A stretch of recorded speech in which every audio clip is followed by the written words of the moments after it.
even today, when we arrived here, and where I would usually like just park outside and be on a concrete level area, we were using my voice. It was a little bit rough and gravelly, and if you were out there, you would have heard me just getting a little bit nervous. But the fact is that it was still accessible, and that's the exciting thing about what we have in our region, is that when things don't work, we can actually go, oh, how can we actually look at that, fix that, put things in place? And I know that working with the Regional Council, that's always been the case of what I've been able to do. And as I've gradually got more and more disabled and had to use more and more different, I guess, pieces of equipment, I've had to get bigger cars, bigger spaces, you know, everything that I need to be able to travel and I guess live my life with hoisting, with different ramps, all fit into my Kia Carnival. We get to a hotel in Brisbane and pull out in front, and the girls usually start unloading all the stuff while I'm still in the car. By the time I get into the foyer, it's really quite interesting. The comment, are you guys staying for like a week this time? Like, no, just till tomorrow. We've taken up the entire of their foyer and we've got suitcases everywhere, but we're still able to do it. And that's the thing about good access, good inclusion, and I guess good staff. I'm lucky I have Marie, who usually does all my driving and care, like Michael used to do when he had to be extra busy. And I have an amazing team, mostly of Nepalese girls. So I've got a whole lot of different stuff on multicultural work, and the work that I used to do at USQ, particularly in English as second language. And it's amazing how things come full circle, because I never would have imagined that I would need to have a whole team of people, and most of them being from another country, and learning all of their traditions, and linking them and sharing and educating about what we do in Australia. Celebrating that. I love the fact that Pranita's wearing the Australian t-shirt today, looking very patriotic down the front here, and learning about the different areas. But she worked in Mulmerran and did a lot of crack and all of those sorts of things. So we're driving on these country roads, relearning about where we are, our place where we are, and the exciting and interesting things about our region.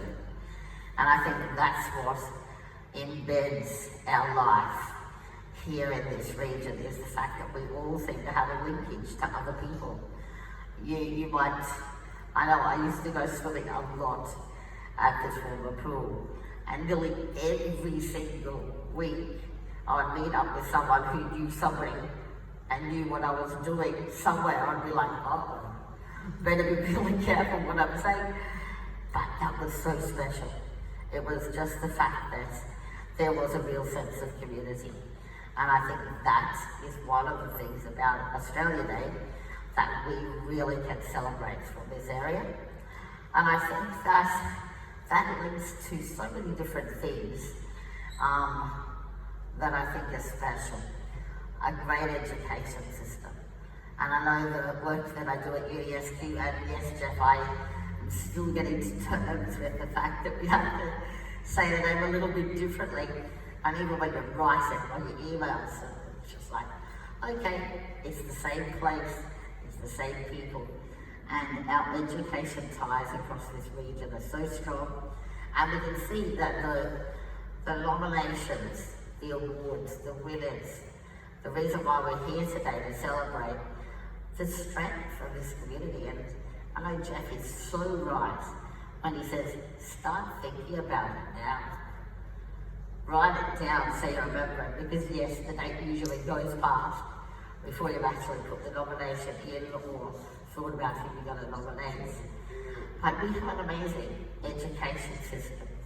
We have so many great things happening within health. And I know we've got the issues of COVID that are always underlying and obviously even influence today's presentation.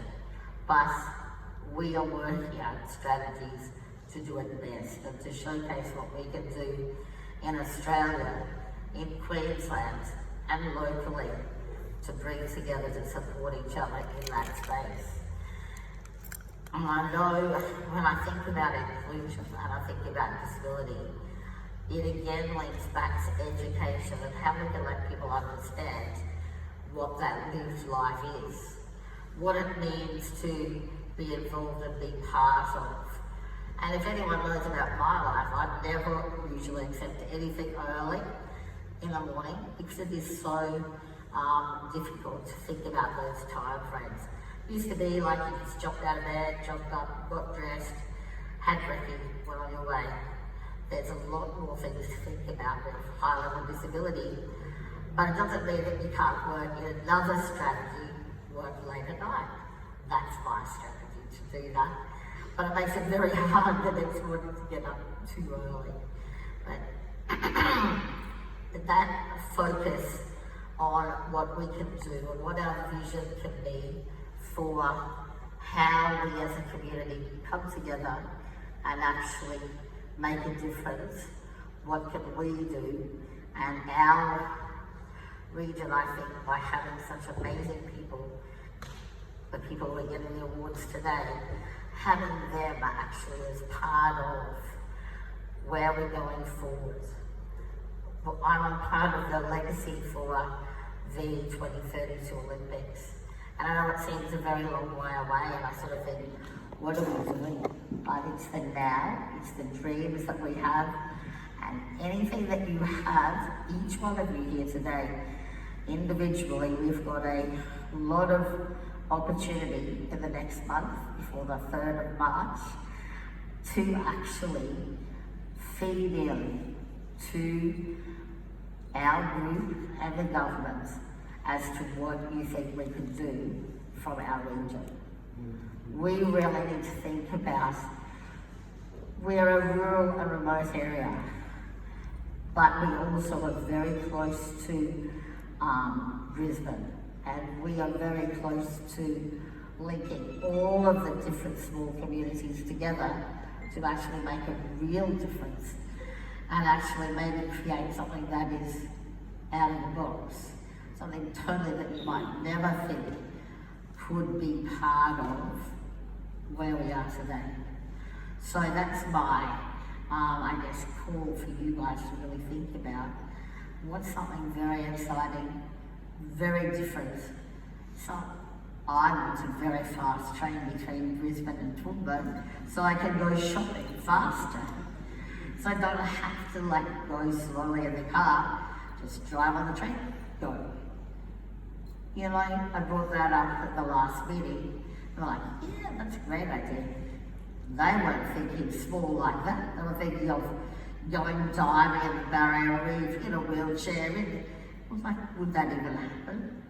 It's okay to think outside the box with these things, and that's how people, I think, really can get a sense of who they are, what they want, what their community might be able to bring, and then think about our traditions, where we've come from, what we want to promote in this space. And something when we look at a day like Australia Day, we need to celebrate what people do every day, because every day should be a celebration. And the things, the gifts, the role that you play, the work that you do, the support of family, the support of different clubs within different areas. The cadets today were just fantastic. I know my little nephew is in the Air Force Cadets, and he absolutely loves that. And I think we need to do and link a lot of these community things together and think about what we can do best. That's what inclusion means. And when I think about, a lot of people talk about disability, well, I like to talk more about inclusion. The work that I do within particularly USQ and my research is in the area of hidden disability, in the area of something that when you look at a person, you don't see what often is happening for them. I do a lot of work on dyslexia, and I see a lot of struggles with people not wanting even to say that they have an issue with reading or writing or speaking or how whatever they're doing. And yet I see amazing individuals who have so many gifts. And I want to celebrate those gifts, and I want people to feel proud of who they are. So I do that work with teachers and with kids and with families. Some families who are breaking down because they're so scared of what they can do. But the reality of that is we can all do something. The work in autism and the different areas of that space, I think is something that if we pull together, we can really look at some, again, amazing gifts that people have to offer. And again, you don't see it when you look at the outside of somebody. It's only when people start to talk about their story and their life, their struggles and their abilities and things they've achieved, that we really can understand that space. And I feel very privileged to have heard a lot of those stories. And I think that as chair of the Disability Council, sometimes we get a real focus just on disability.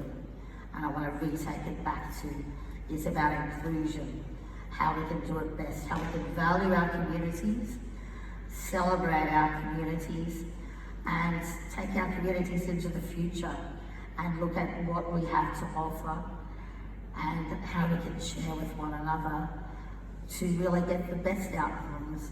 And like today, celebrate what it means to be an Australian, celebrate Australia Day, and celebrate all the groups within our community, and particularly today, our award winners, both nominees and winners.